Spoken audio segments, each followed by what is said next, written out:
This is Peter Coll from MACS, and today I have the pleasure of sitting down for a quick chat with Curt Vincent. Curt Vincent received the 2020 Pioneer Award from MACS, and we get to take an opportunity learn a little bit more about Curt, a little bit about his history, his background, and what led him to be a pioneer of the industry. So welcome, Curt. Thank you for being here. Absolutely, happy to be here. I guess my first question is, are you a lifelong resident of Michigan, or is this something that was later in your career? Nope, grew up in Michigan, born and raised. Spent about 2 years away one time in Phoenix for work, but the rest of the time I've been here in Michigan. Okay. So you went to school here in Michigan? Went to school here in Michigan. My dad worked for GM, and he always encouraged us to go to GMI, which was the school of choice. So my sister went, I went, and it was a great experience at GMI. You worked for 12 weeks, and then you went to school for 12 weeks, and you did that on and off for 5 years for your degree. And I was sponsored at Pontiac Motor Division at GM, and it was a great experience. Yeah, so it's kind of like co-op, Yes, like I might have had at Drexel University. Absolutely. A co-op program. And yep. So you mentioned Pontiac. What were you doing at Pontiac? So that's a great question, actually. So I never wanted anybody to ever say, hey, your dad got you into this thing, right? So my sister, she was sponsored by Chevrolet where my dad worked, and on the application for the school, I put down, I want to go to Pontiac. And later on my dad said, well, why don't you put that down? I don't know anybody at Pontiac. I said, exactly, that's exactly why I did it. And so I went and interviewed at Pontiac, and it was great from that point on, right? So. Yeah. So was Pontiac kind of their performance division? Is that the way they looked at it? It was confusing. Well, at one time Pontiac was a very performance-oriented division, and it still was to some degree when I was there. But Chevrolet always had the Corvette, right? So there was a little bit of competition there, right? I gotcha. So, but yeah, it was fun. One of the first company cars I got to drive was a Trans Am, and that was certainly fun as a 19-year-old kid, so that was fun. Okay. Yeah. Okay. What were you doing for Pontiac? Were you working on the assembly line? You were working in engineering? You were. So it's another great question. So at Pontiac, it was a big organization. It had engineering, had manufacturing, had sales, right? Had reliability. There were all kinds of stuff. So at Pontiac, for the first 2 years of the program, they tried to get you exposure to all the different areas, right? And I got a chance to go into engineering, and that was the more desirable place to be, right? You're working on cars. But I got a chance to work in the assembly plant, in the pressed metal plant, in all kinds of different plants, and even in sales, and that was fun, and I enjoyed it. But in the end, I wanted to go into engineering, and it just so happened that the first assignment I had when I was a student in those first 2 years in engineering was in the HVAC group. That was the first group I was put into. Okay. And the first thing they did was say, hey, do you like to travel?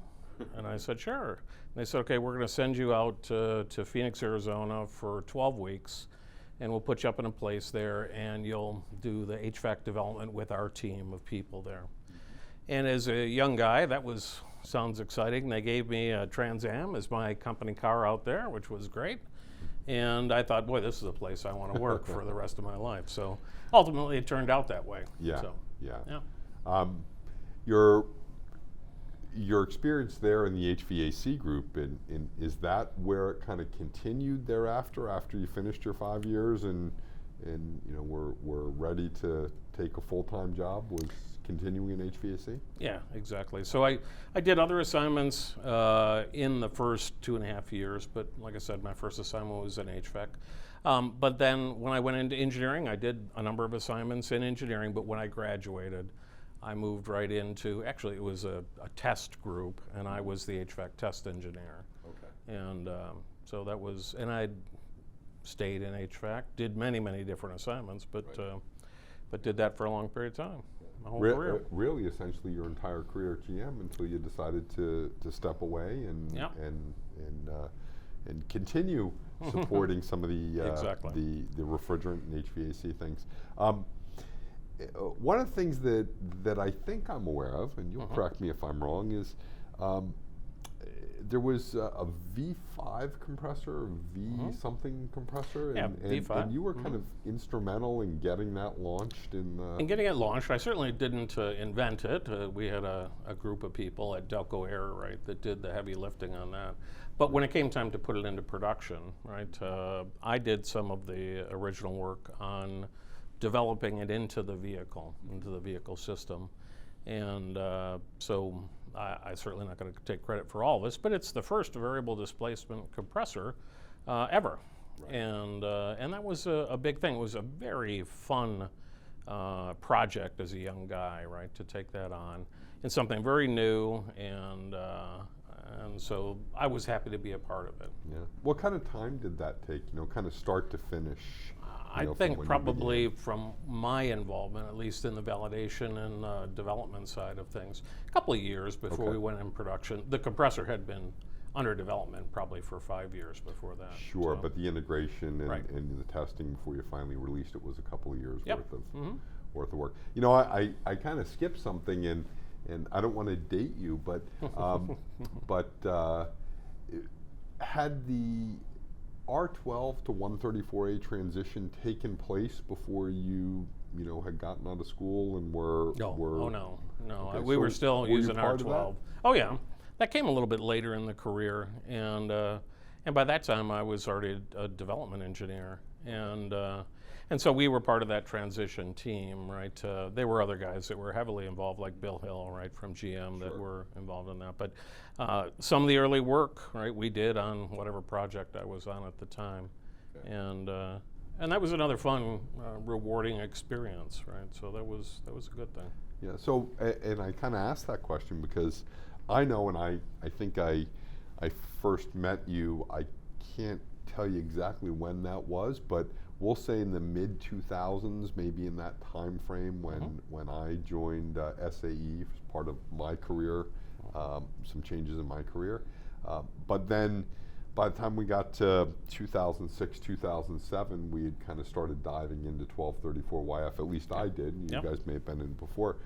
But the great thing is that your experience with the R12 to 134A transition probably gave you a little bit of insight on what it was like to transition refrigerants and what might be needed to do the next transition. Yeah, a little nervousness, I would say. We must have had, I don't know, 25 people, right, dedicated to the transition of R12 to 134A. We had guys like Jim Baker, right, who at that time was part of Harrison. But we had many people, right, in that transition to figure out what to do. Later on, when we did the transition to YF, I don't want to take 100% credit because I certainly didn't do everything, but I led the transition team, right, to YF, and having the background of how it happened originally for R12 was helpful. Was very helpful. Things have changed over the years, but it certainly was a huge part of my career, which I'm very proud of. Yeah, we did a good job at GM. Yeah.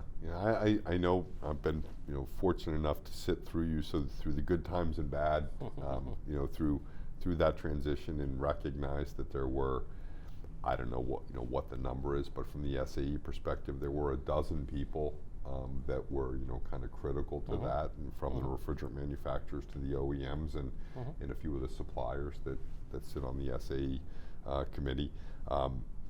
Talk to me for a moment about kind of the ups and downs of 1234YF and the transition. I know that originally, was it 2011, they were supposed to kind of start transitioning in Europe with model approvals and so forth, and we ended up delayed all the way to I think 2017 before the requirement became official. A requirement. Right. Yeah. So I mean, that was the emphasis really initially for the transition. In Europe, they had passed the ruling already that you had to use a low GWP, a GWP refrigerant less than 150. Yep. Started out, it was going to be less than 1, but ultimately, to open it up to other refrigerants, right? They limited it to 150, and the the work was on to try and find a refrigerant that was going to work well. And many refrigerants, right, were tried, and for one reason or another, either performance issue or durability issues or whatever, right, were dropped. And it became a little nerve-wracking because, again, we were bumping up against these limits in Europe, and to be honest, they were pretty good at realizing the industry wasn't there yet. They moved them back a couple of times. Right. But ultimately, and the European rollout wasn't by model year date. The rollout was by what's called type approval. Right. So if you have Platform. a brand new, if you have a brand new platform or a brand new version of that platform after a certain date, then that had to transition to YF. And in Europe, frankly, we were the very first car to move to YF. It was our Chevy Malibu that we sold there briefly. But it was a new type approval, right, for that. There was no way around it. And so to make sure that we were following the law, right, we made the transition to YF.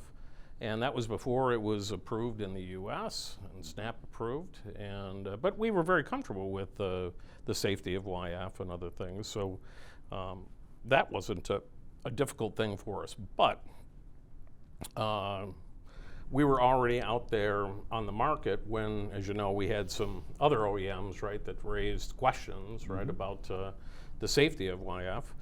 And that was a very difficult time when one OEM is outspoken that they didn't think it was safe, and the rest of us were saying, hey, we did all the work. We think it's safe, right? We think it's good. So ultimately, I led an SAE cooperative research program that looked into and really did the final study on safety in crashworthiness, right? And that was a great project to be on. We worked many long hours, right? And that, I want to say that took about 1.5 years to maybe up to 2 years.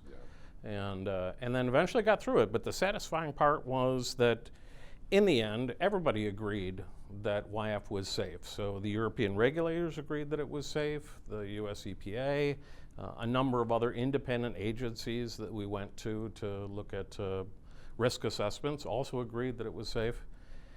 And in the end, here we are 10 or 11 years later, and I think we were proven right? There haven't been no incidents. So another great highlight of my career. I really enjoyed leading that part of it, not only at GM, but also for the industry.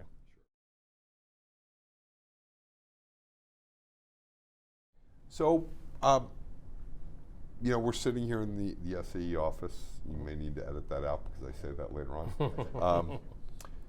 How did you get involved with SAE? Was that a requirement from GM, or part of a project, or? I mean, GM encouraged people to be involved in SAE, but I wasn't any kind of pressure on you to do that. And I had, over the years, gone to the World Congress and some other things, and didn't get all that involved until really the YF stuff started.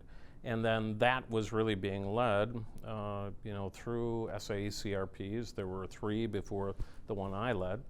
And ultimately, I got to know so many of the people, right? And then realized how much I really liked the people, right, involved in SAE. And that was, the same is true about MACS, right? And that's how I got involved in MACS. SAE used to, and still does, right, have an event. Our Interior Climate Control has an event at the MACS convention. And that was just an eye-opening experience, right? As an OEM, I knew a lot about how our service worked, right? But I didn't know a lot about what was beyond the dealership level, right? What was out there being done. I knew there were AC, service and repair places, right? But I didn't know anything about them. And so going to the MACS convention just opened up a whole nother world, right? Of what are those guys doing, and what troubles do they have, right? And how they thought about it. But just meeting people, right, that were involved in what I would call my industry. HVAC was my industry, and I hadn't spent any time with this second part of the industry that I loved. Right. And so I was glad to get involved in MACS, and to spend time with the people and to do that. I enjoyed that every time I've gone to the convention and in general. Yeah. So I can imagine that that kind of gave you a new perspective when you got back to GM and you were doing the engineering work and leading the teams, and you had somewhere in the back of your mind that, you know what, this vehicle is going to need to be serviced 7 years from now, and it won't be in GM's hands anymore. And what are we doing to make sure that it can be serviced in any arena, whether it's a dealership level or an aftermarket level? You kind of have that exposure there, and that's helpful. And that is very helpful. And we always tried to do, and I'll be honest, as cars get tighter and more compact, right, it's harder and harder to plan for service, right? Sure. So I won't tell you that I tried to make every car as serviceable as possible, right, with the HVAC components. There's some you can't do. But in general, you think about it while you're doing the design, right? It resonates with you, right? Sure. Is the guy going to be able to get to this bolt on the compressor without having to take the front wheel off, right, to do that? Is that something he's going to be able to do? How important is that to us? Right. And then I worked with our service team on the vac and fill equipment as well, and helped to some degree specify that. They did the heavy lifting, but it was good to consult with that. And so that was it. It is something that's important, right? When you sell a car, you sell it to somebody not just for 3 years or 4 years, right? You sell a car to somebody maybe for 10 or 20 years in some cases.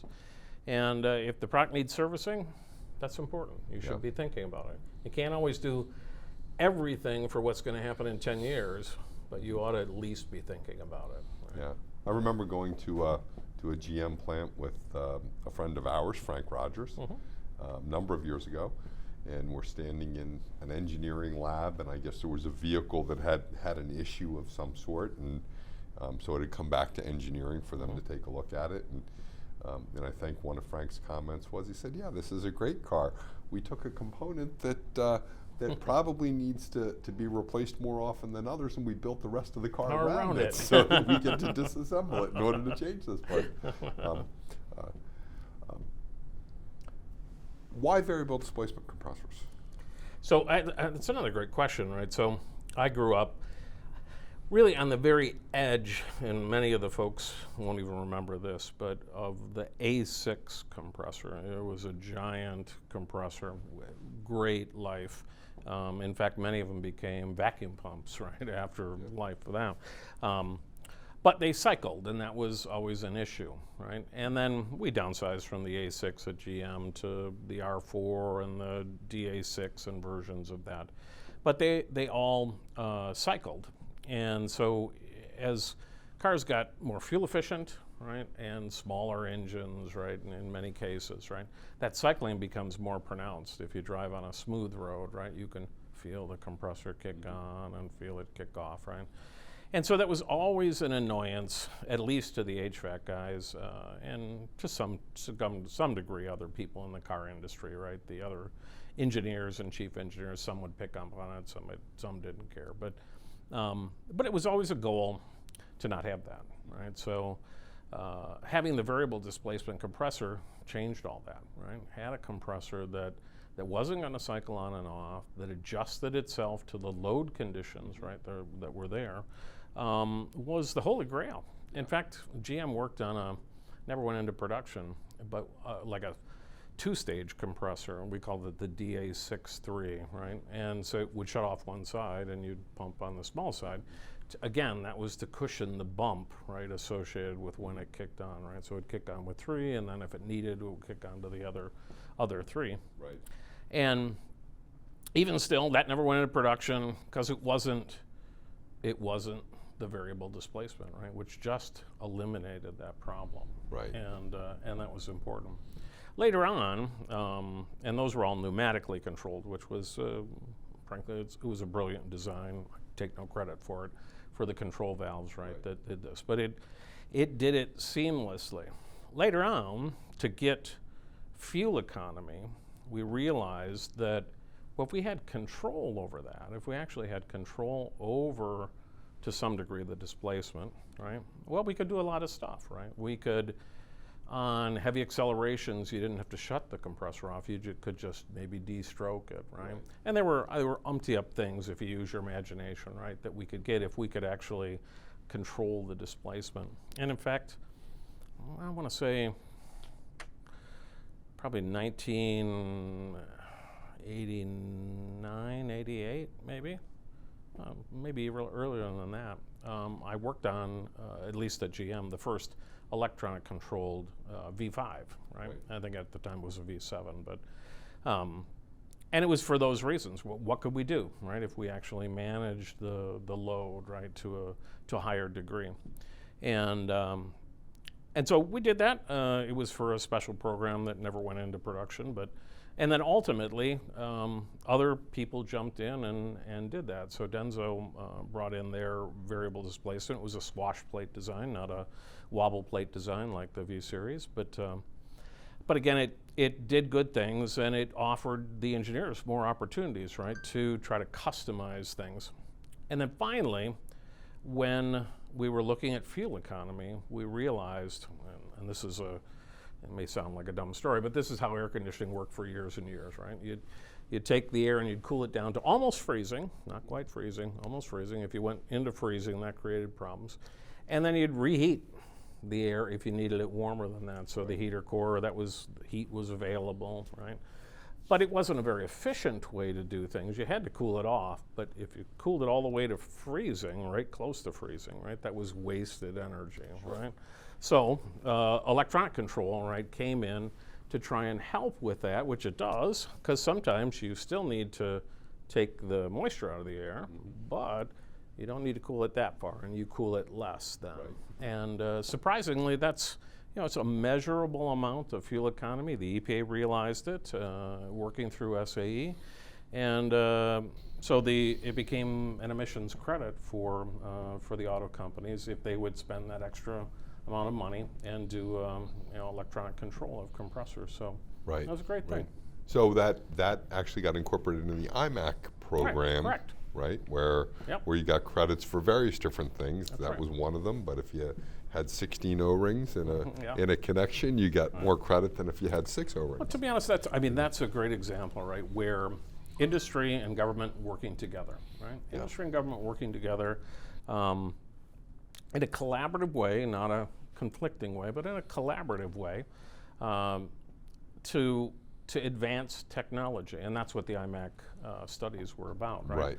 What can we do to just make this better? Yeah.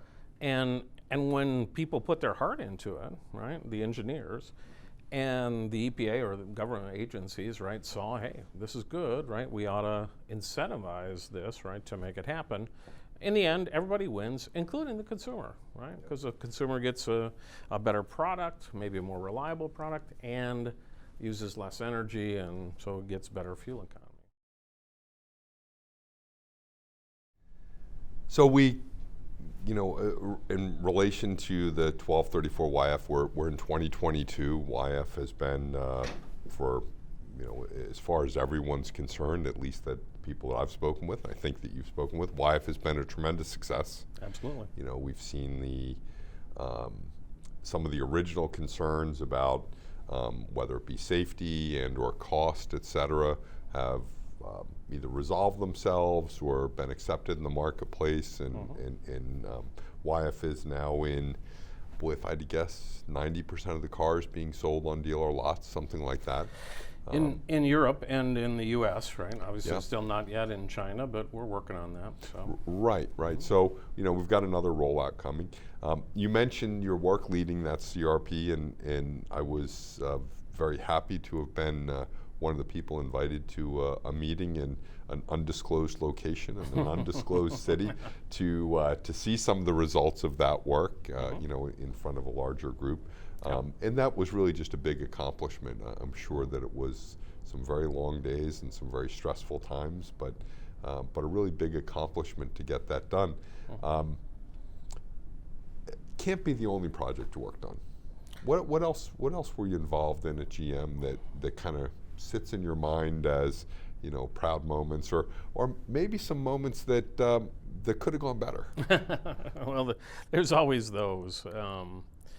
I guess one of the things that I'm most proud of was at the end of my career when I retired from GM. I was head of compressors, right, at GM, and had been for five or 6 years, I guess. And I had a team of people, a really good team of people, But being the head of compressors, it's a funny story. With a fair amount of responsibility, and it's not just given responsibility, it's responsibility you feel, right? You feel towards how are compressors doing in the field and what are people saying. One of the funniest things was that, I don't know, this was probably a year or two after or before YF, I don't remember, but I remember your predecessor, Elvis, came to me, or we were joking, and he said, "You're killing us.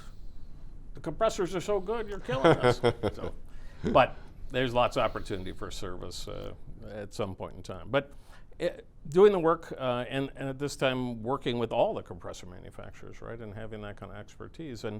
And I wound up with that because I had been in HVAC for so long. And to be honest, some of the work that was done with the V5 early on, and that was remembered. So a very, very enjoyable part of my career was being the head of compressors right at GM. And how long did you do that? About 5 or 6 years, Okay. right, until I retired. Okay. Right? Okay. And so it was really enjoyable. To be honest, I enjoyed working with the suppliers, right? Each of the suppliers are slightly different. Their designs had some benefits, others had other benefits, and I always tried to encourage them to be better, right? Yeah. When we learned something that made the product better, unless it was patented, we shared our experience, right, with the other manufacturers, right, in an effort to improve the overall industry, right, to make things better. Sure. Yeah. And I mean that was one of the goals. If we look back at the early days of any vehicle manufacturer, particularly maybe some of the overseas vehicle manufacturers that are super successful today, you'll look back at the early days and they weren't quite so reliable, and I know GM and all of the manufacturers have had their moments or particular vehicles that they're like, boy, I wish we didn't make one of those. But that collaborative sharing really helped the whole industry. Absolutely. Across the board. I know I've worked with you quite a bit on SAE, and you've been instrumental in areas all air conditioning related, but not necessarily directly in your wheelhouse. We talk about things like service equipment and so forth, but your experience has been very helpful there. Were there any other experiences that you had at GM that kind of set a path forward, or were able to allow you to do some things you wanted to do or accomplish some things? Yeah, oh yeah, definitely.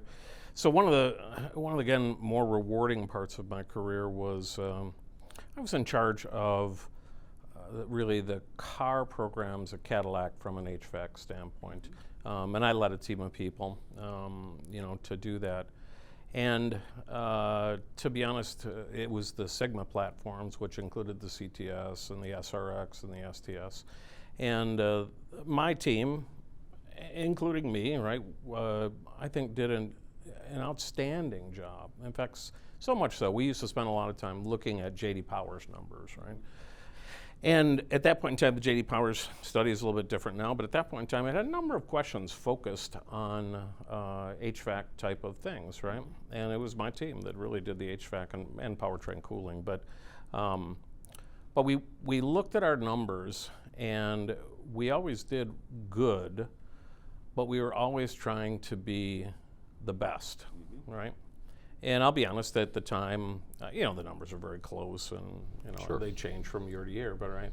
But the best really was at that time Lexus. They had really, really good HVAC complaints, right? So this is problems per 100, right? That people look at, problems per 100 vehicles as terms of complaints within the first, I forget how much it is, 60 days or 90 days or however long it is. And this was a while ago, but the first car that we launched was the Cadillac CTS, and it was successful, and we did very well, right, from a J.D. Power standpoint. That was good. And then we launched the SRX, and that did almost as well.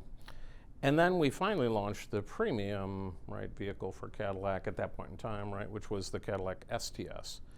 And we actually beat the Lexus, right? And that was a huge success. a huge success for us, right? The car was very good and it did well overall, but at least you take ownership for your part of it, right? And so you tend to focus on that. And you could see how we progressed from the CTS to the SRX to the STS, and beating Lexus, right, in those JD Power scores for HVAC, right, was very satisfying. And in fact, at the time I was working with Denso on the project, and people would come in from Japan, from Denso, and I would meet them maybe for the first time, and they go, oh, the STS. And so they knew, right, that we had beat them in JD Powers, right? And again, I felt like, wow, I've been recognized not only by my own team, but also by, competitors, right, as realizing that we did a great job with that. And that was it was a really good car from an HVAC standpoint. I was very proud of that. Right. So, yeah. I remember not that long ago, actually I think that we were at an SAE leadership conference or something, maybe out in Pittsburgh area, and we were talking cars, and my love of cars and your experience with the GM cars, and you said you need to track down a CTS-V wagon, and you said the thing was just it was kind of rare, and it had just a lot of features, and it was just going to be a great car. Sadly, I've never done that. I should have done that, but do you have a favorite of the cars that? Either the ones that you worked on, or just from your driving experience of the GM line of cars that I do, and to be honest, it's the second generation CTS-V. The first generation CTS-V, big V8 engine and a reasonably small car. It was, I don't want to knock the car because a lot of people like it, but it was kind of brutish. Okay. Right? It was not tough to drive, but it was tougher to drive, right? And it wasn't as refined. The second generation CTS-V, now that was really a car. Yeah. And I had it as my company car a couple of times. And it was just an amazingly well put together car. And the HVAC on it was great, and of course, but the car was just so incredibly fun to drive. Yeah. And you could drive that car normally, bop around town, no issues. But you had another 400 horsepower under your right foot, and that was just an incredible thing, right, if you really wanted to step on it. And I love that car. I really did. That was one of my finest moments of being involved in GM, driving a lot of company cars. But that first time I got as my company car, a CTS-V, the second generation. It still is a great car today. Yeah. What we have, someone that we know in common for completely different reasons. When you were working at GM, I guess for a portion of that time, Tom Wallace was the chief engineer for Corvette, and coincidentally, Tom Wallace bought our summer home in just outside of Charlotte. I don't know, probably 6-7 years ago now, and didn't realize it, and never got to see them, but I guess was bringing a very small collection of Corvettes down with him. So you kind of eventually decide to retire from GM, but like many of us, kind of reappeared. So can you tell me about your second career, or at least your short-term second career? Well, when I had done the YF stuff, I had met a lot of the Honeywell people, right, and had a good experience with them, right, and so 39 years is a long time at GM, right, but I really wasn't ready to just settle down, right, and not to go into retirement mode, right. So the Honeywell people approached me and said, hey, we need a car guy, right? We need an HVAC guy, and we need a refrigerant guy, right, who had led the charge, right, for YF. So they made me a great offer, right? And I told them, I only want to work for 2 years. 2 years is all I want to work. And they said, well, they would really like you to work 3. I said, but we're going to tell them you might work 3, but I know you only want to work 2 years. Right. That's okay. So after 2 years, we were still into some projects, right, on the heat pump and some other stuff, right, and so they asked me to stay on, right, for another 6 months and then another 6 months, and it's been a very, very positive experience. A great group of people, a lot of pride in, in the YF stuff, satisfying the industry, as well as watching YF expand. Sure. Right, that's been, a really, really good experience. So. Yeah.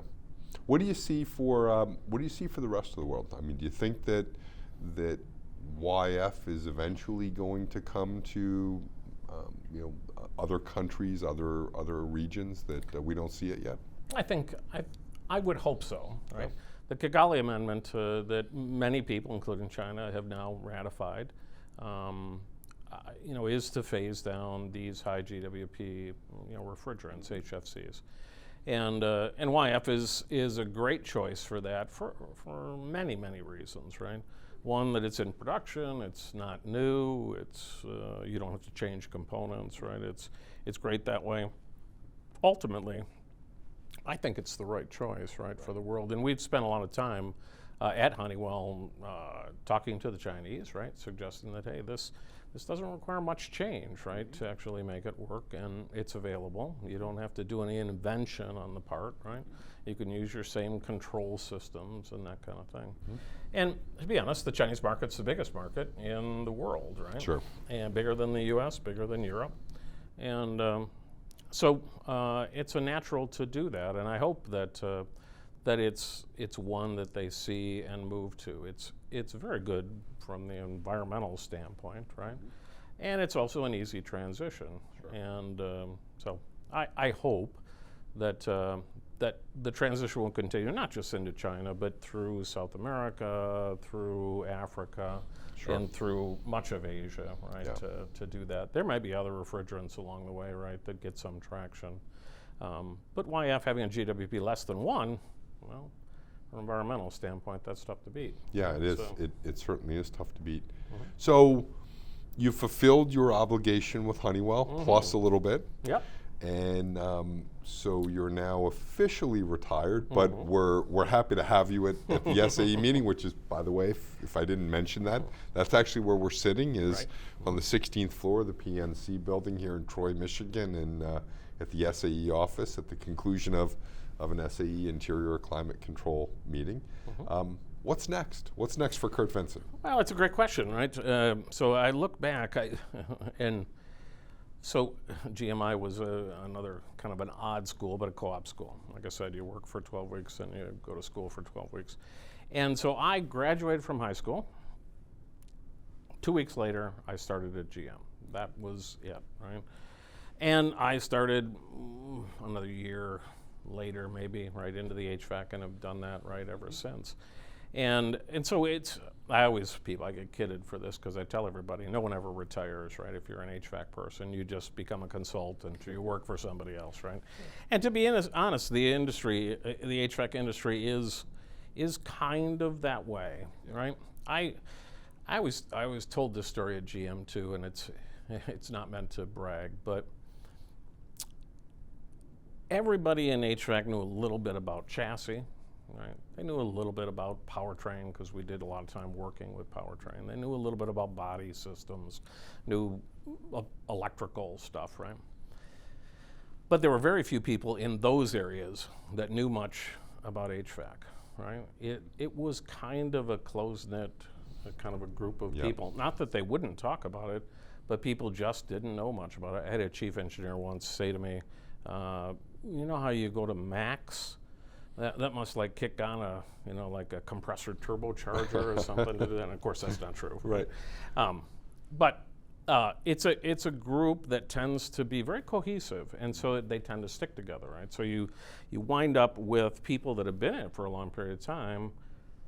They like it, and they've gotten to know other people in the industry, right? And so then they're there to consult or go back to work or do whatever, right? I'm sure it's like that to some degree in powertrain and other places, right? But the HVAC group, especially that way. People get into it, they like it, and they generally kind of stay there, right? Yeah. And they develop an expertise, and I hope I did. Yeah. So do you think you're going to stay involved some way? We're going to see, sure. Curt Vincent LLC or something. Maybe, come up with a name. My wife might have something to say about that, but I think so. That I will certainly always be around, right, to help out in SAE. Right? I've enjoyed that part of my career, and who knows, the right opportunity comes along, right? I certainly could consult and would enjoy that. I think I don't want to go back to work full time, and I certainly don't want to go to the office full time anywhere. But I'm sure there'll be little opportunities here and there to do stuff. So I'll be around. Can't get rid of me that easy. Yeah, never say never. I went to the bench for a while, and I was happy sitting on the bench, and got dragged back out. So before we close, want to ask you just a little personal side of things. Your hobbies? Anything you like to do? Fish, swim, we have a cottage in northern Michigan, right? So boating and fishing, right, are pretty good hobbies. Yep.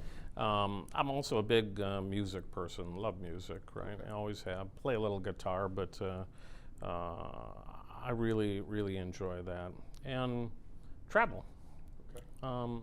Travel a lot with work, right? Travel all over the world with work, and my wife and I used to travel a lot, but then we bought the cottage. But I think now in retirement, I think we're going to travel a little bit more. That's awesome. Yeah, I'm very excited about it.